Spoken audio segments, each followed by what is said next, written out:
YTN 라디오 이동현 뉴스 정면성구 2부 시작합니다. 재보선 이후 여야 모두 당 지도부를 새롭게 구성하고 있는 가운데 오늘 정의당이 배진교 신임 원내대표를 선출했습니다. 다가오는 5월 국회는 새 지도부 출범으로 새 국면을 맞이할 수 있을까요? 그리고 오늘 국회에서는 5개 부처 장관 후보자에 대한 인사청문회도 있었죠. 정의당 배진교 신임 원내대표 연결해서 전국 현안 짚어보겠습니다. 원내대표님 나와 계십니까? 네, 반갑습니다. 정의당 원내대표 배진교입니다. 예, 원내대표 되신 거 축하드리고요. 네, 감사합니다. 국회의 서킷 브레이커가 되겠다고 말씀하셨는데 어떤 뜻일까요? 네, 서킷 브레이커는 주가가 갑자기 급락하는 경우에 충격을 완화하거나 또는 과열된 장을 잠시 차단함으로써 투자자들이 이성을 찾을 수 있게끔 주식 매매를 잠시 정지하는 제도를 말하는데요. 지금 국회는 거대 양당의 극단적인 대결 정치로, 때로는 기득권 담합 정치로 인해 민생은 온데간데 없이 양당끼리만 지금 과열되어 있는 상황이고, 그러다 보니까 정치의 가치와 역할이 급락하고 있는 상황입니다.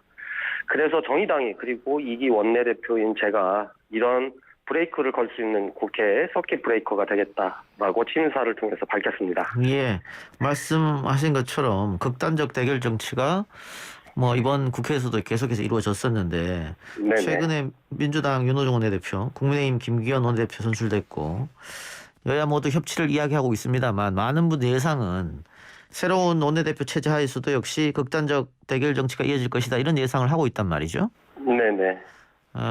우리 정치가 언제까지 이렇게 될 수는 없는 거 아니겠어요? 여러 가지 이유가 있겠습니다만, 예.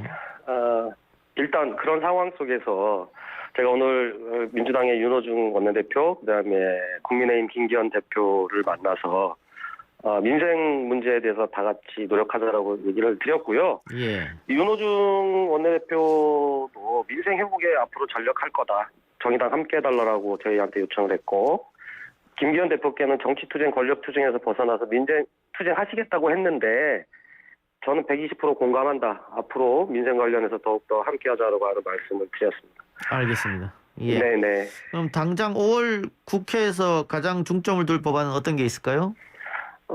두 당 원내대표께도 말씀드렸습니다만 지금 당장 급한 것은 역시 코로나 손실보상 소급 적용 입법이라고 생각을 합니다. 예.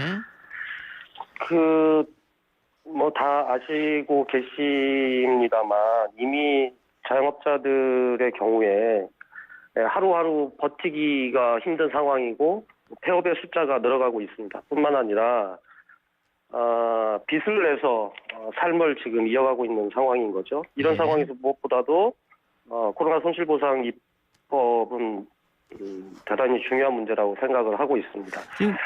이미 이제 국민의힘은 손실보상 소급 적용을 당론으로 정한 지가 오래고, 예.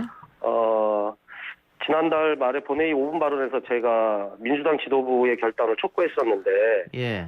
오늘도 윤호중 대표를 만나서 여러 가지 의견들이 좀 있을 수 있으나 아쉬운 것은 지금 정부의 가이드라인을 넘지 못하고 있는 게 너무 아쉽다. 국회의원 300명의 힘으로 이러한 가이드라인을 넘을 수 있도록 함께 협력해 주셨으면 좋겠다. 이런 얘기를 제가 오늘 드렸습니다. 예. 이 손실보상 소급 적용 입법의 큰 걸림돌은 두 가지 것처럼 보이는데요. 첫째는 위헌 논란이 있을 수 있고요. 네네네. 또 하나는 기재부에서는 계속 재정은 화수분이 아니다 이런 말 코로나 시기 처음 시기부터 계속해서 되풀이했단 말이에요. 네네네. 이 두 가지 벽을 어떻게 넘을 것인가.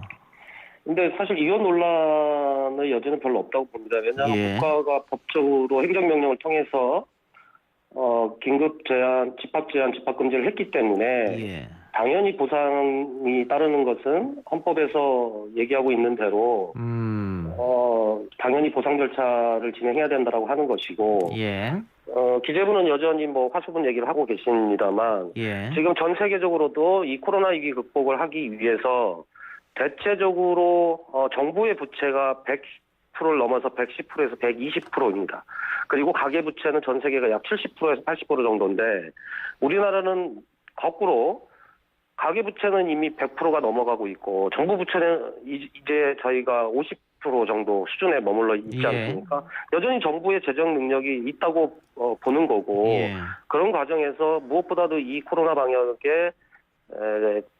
방역을 이익을 위해 그 희생한 집합제한, 집합금지 자영업자들에게 대한 손실보상은 당연히 필요한 문제이다.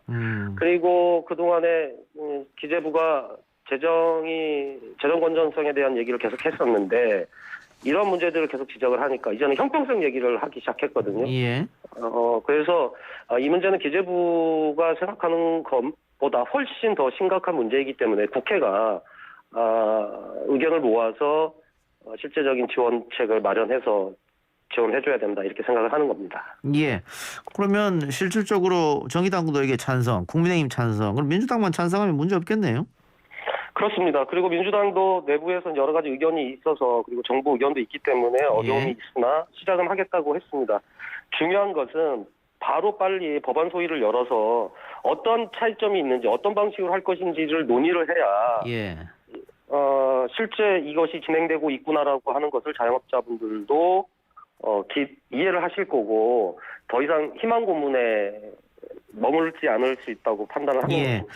그러니까 뭐 손실보상 소급 적용에 다 찬성한다고 하더라도 그러면 언제부터 적용할 것이냐, 올 1월부터 할 것이냐, 뭐 작년 뭐 8월부터 할 것인가 이런 것도 좀 다 모여서 논의를 해봐야 되니까 네네, 어쨌든 빨리 시작하자 이 네. 말씀이네요. 그것을 논의하기 위해서라도 예. 법안 소위를 빨리 열어야 되는 거고 오늘 그 민주당의 윤호중 대표님 같은 경우에는 입법 청문회를 그럼 이해관계자들을 다 불러서 한번 해보는 것도 고민해 볼 수 있다 예. 이렇게 얘기를 하더라고요. 그래서 어쨌든 그런 걸 하기 위해서라도 법안 소위는 빨리 개최를 해야 된다 이렇게 얘기를 드리는 겁니다. 알겠습니다.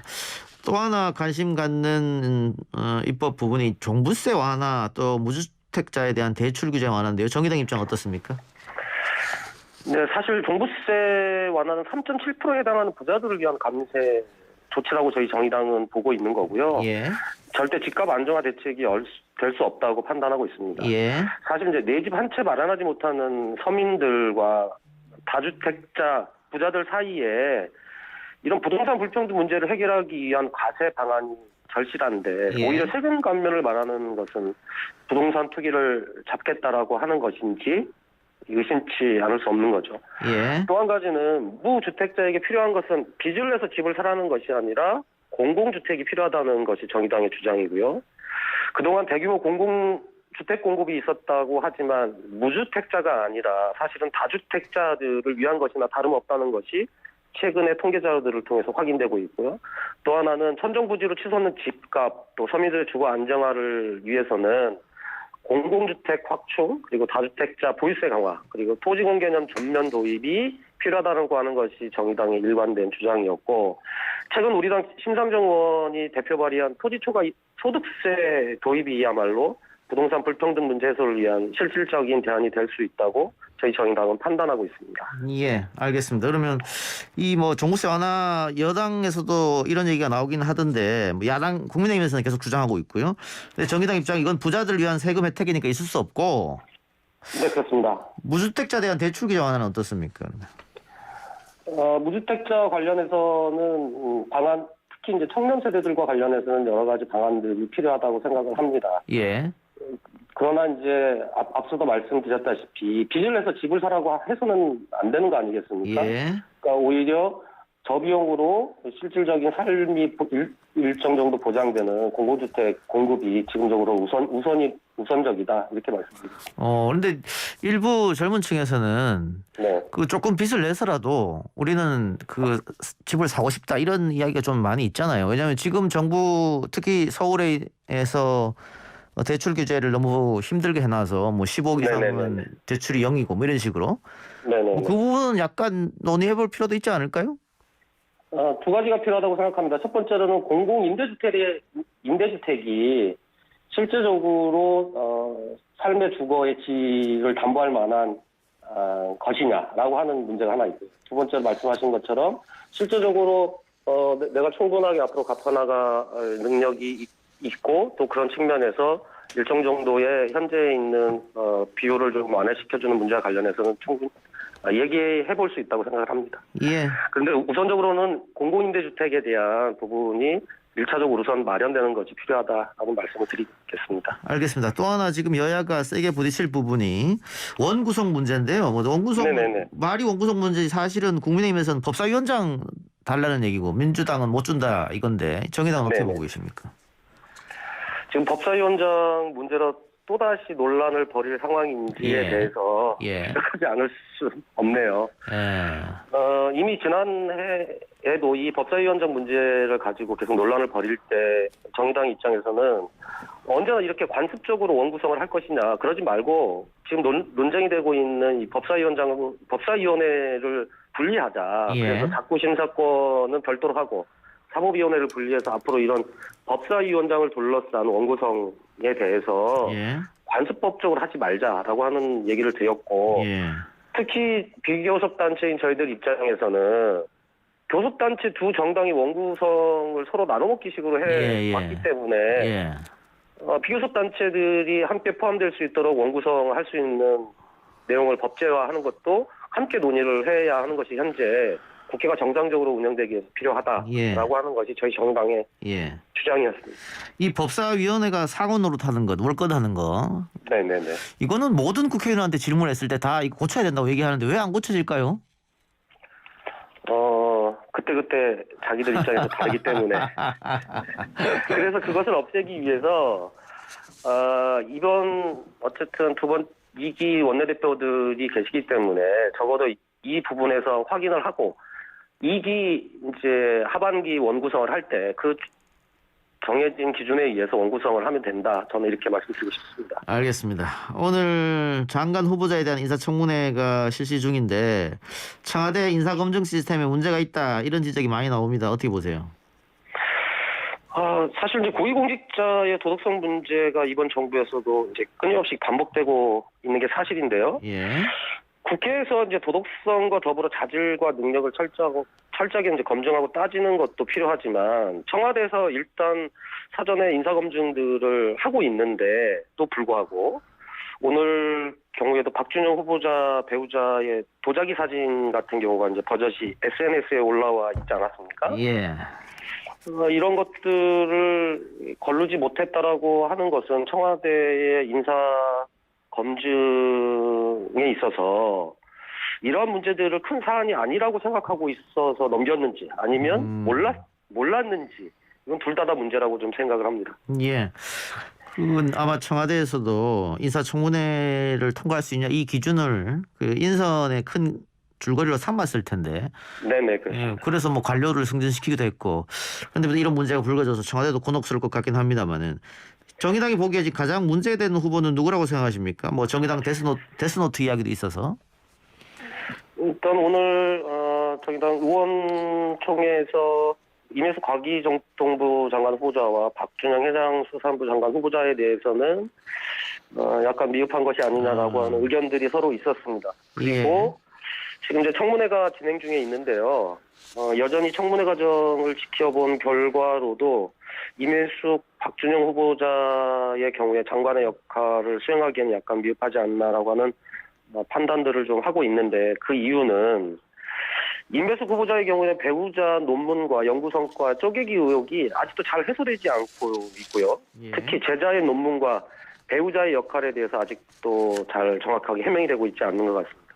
그리고 무엇보다도 이제 공무상 출장에 가족을 동반한 것과 관련해서 임 후보자의 인식에 심각함이 좀 느껴지는데 글로벌 컨퍼런스 행사를 참여할 때 이제 가족 동반이 일반적이고 관행화된 것처럼 얘기를 하셨는데 저희들이 확인해 본 결과 2016년도 공무상 해외 출장에 자녀를 동반한 출연연 관계자들이 대거 징계를 받았더라고요. 예. 그리고 어떤 공무원은 사직까지 했던 전례가 있는데 이런 것이 일반적인 관행화된다라고 말씀하신 것은 이해가 되지 않고 그리고 이런 것들은 모두 감사해서 적발된 사례들이라는 것이고요. 박준영 후보자의 경우는 아무리 배우자에 의한 사건이라 하더라도 박 후보자가 이를 몰랐을 리 없고 이는 직무상 직위를 이용한 부정행위이기 때문에 큰 문제라고 좀 판단을 하고 있어서 장관을 수행하기에는 좀 미흡하지 않나 이런 생각들을 좀 하고 있습니다. 일단 당에서 그런 기류가 있단 말씀이죠? 네네, 예. 그렇습니다. 자, 근데 그 국민의힘의 김기현 원내대표가 김부겸 총리 내정자에 대한 지명 철회를 요구했습니다. 아마 김부겸 총리가 되면 대통령 선거를 앞두고 있으니까 대통령 선거 때 관건 선거 하는 거 아니냐 뭐 이런 의혹 같은데 어떻게 보세요? 뭐 국민의힘 입장에서는 내년 대선 지방선거 관련해서 이제 충분하게 중립적으로 내각을 구성했으면 하는 어떤 기대였던 것 같습니다. 그런 측면에서 아마 김부겸 총리 후보자에 대해서 그런 비판을 하고 계실 거라고 보는데 이거는 뭐 충분하게 인사청문회에서 예. 함께 다뤄볼 만한 거라고 생각을 하고 오히려 정의당 입장에서는 문재인 정부 4년에 대한 실제 촛불로 정부가 탄생한 만큼 촛불이 원했던 개혁이 얼마만큼 진행됐는지 예. 이런 부분에 대해서 김부겸 총리 후보자와 함께 정책 검증을 하는 것이 무엇보다 필요가 남은 1년 동안 도대체 그것을 하기 위해서 어떤 준비를 할 것이고 예. 어떤 계획들을 갖고 있는지를 정책 검증하는 것이 더 필요하다. 저희들이 그렇게 생각하고 있습니다. 알겠습니다. 원내대표님 오늘 말씀 잘 들었습니다. 네, 고맙습니다. 지금까지 정의당 배진교 원내대표였습니다.